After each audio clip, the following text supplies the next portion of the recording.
Hey folks, this is Vince with Dad's Gaming Addiction, and today we're going to take a very brief look at Bodybuilders, A Tale of Taxidermy.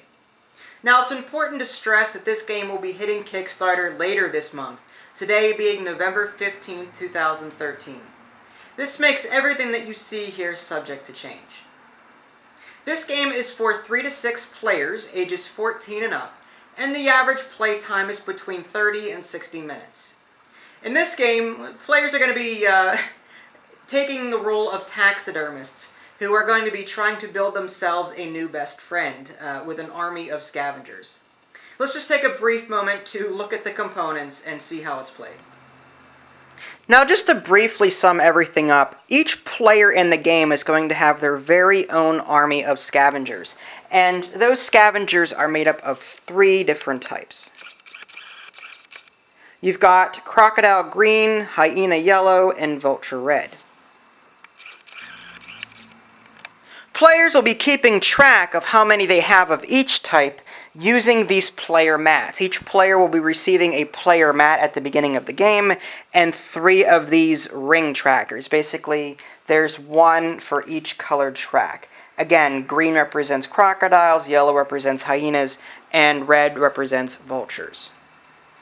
Now you're probably wondering at this point, why am I trying to build an army of scavengers? Well, the basic idea is that you're going to be using these scavengers to collect the scrap and part cards. These scrap cards are a little bit larger, but that has no bearing on the gameplay. These are your scrap cards, and these are your part cards. The part cards actually have a little symbol somewhere in the corner just to show you what body part that they correspond with. While players are building their army and trying to collect these scraps and parts cards to build their new best friend, they're going to be invading each other. And that'll occur every game turn, and that's where these natural forces cards come into play. Just so that invasions don't get dull, these are drawn every turn and list a special event and possibly can change the way a particular invasion might play out. Finally, over here on the left-hand side, you have these card stands, the It's My Turn cards and the Poacher cards. These guys are pretty self-explanatory. They're just wide enough to fit the 2 card types I just mentioned.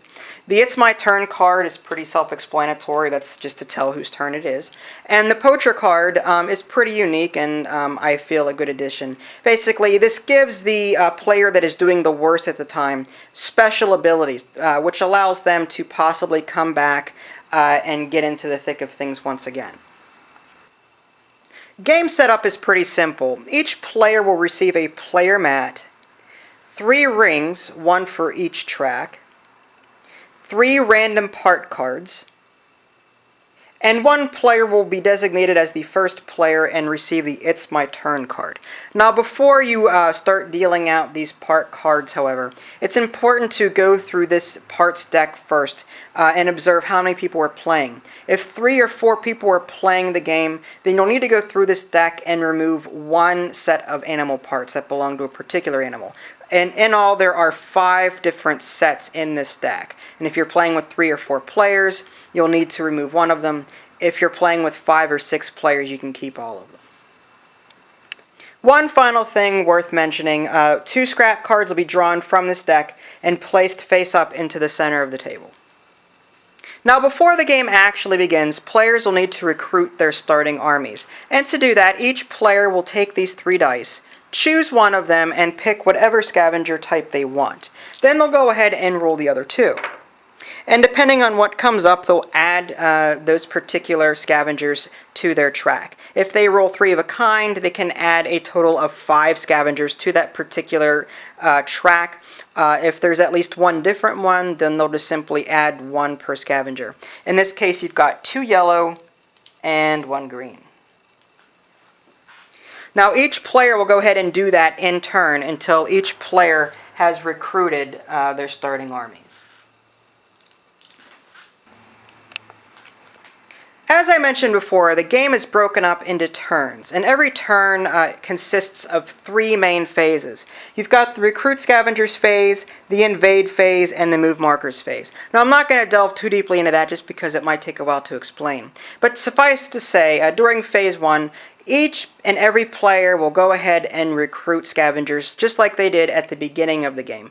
They'll pick one die, pick whatever scavenger they want, and then roll the other two and add those values to their track. And each player will do that in turn. The player with the poacher card will have some special abilities. They can double the amount of scavengers they get, or they can destroy scavengers on other player tracks. It's also during this phase that a player can go ahead and, if they happen to match the scavengers that they rolled with the scavengers listed on these scrap cards, they can go ahead and take them. If a player happens to have 2 scrap cards, they can go ahead and trade those in for a parts card from the parts deck. After players are done recruiting their armies, the invasion phase will start. And basically, the player whose turn it is can pick another player and invade them. Before that happens, a natural forces card is drawn, and the special event is observed during that invasion. And this will also help to determine who would win or lose during a tie. Now, during an invasion, each individual track is compared, and whoever has the higher value will win that particular conflict. In this case, let's just say that player 1 here had 6 of the green scavenger, and player 2 had 4. In this case, the loser would lose all of their scavengers of that type, and it's a 1-to-1 ratio as far as casualties are concerned. So this 6 would go down to 2. 6 minus 4 is 2. And each track would be looked at individually after that. And the person with the most scavengers remaining will be allowed to take a parts card from the other player. After the invasion is done, phase 3 will occur, and that's probably the simplest part of the entire turn. What will happen is the It's My Turn card will just move on to the next player, and the person that is doing the worst, or the person that has the least amount of body parts, will go ahead and take the poacher card. And that's all there is to it. Players will continue taking turns until one player manages to completely fill up their player mat. That's 2 arms, 2 legs, a torso, and a head. And whoever can do that will immediately win the game. And there you have it. That's just a very brief look at the game Bodybuilders. I didn't get a chance to cover all of the rules found in the manual, but this should give you a general idea as far as how the game is played. Now, if you like what you see here, you can check out the game on Kickstarter. There will be a link in the below description once it launches. Or you can check out my written preview at www.dadsgamingaddiction.com.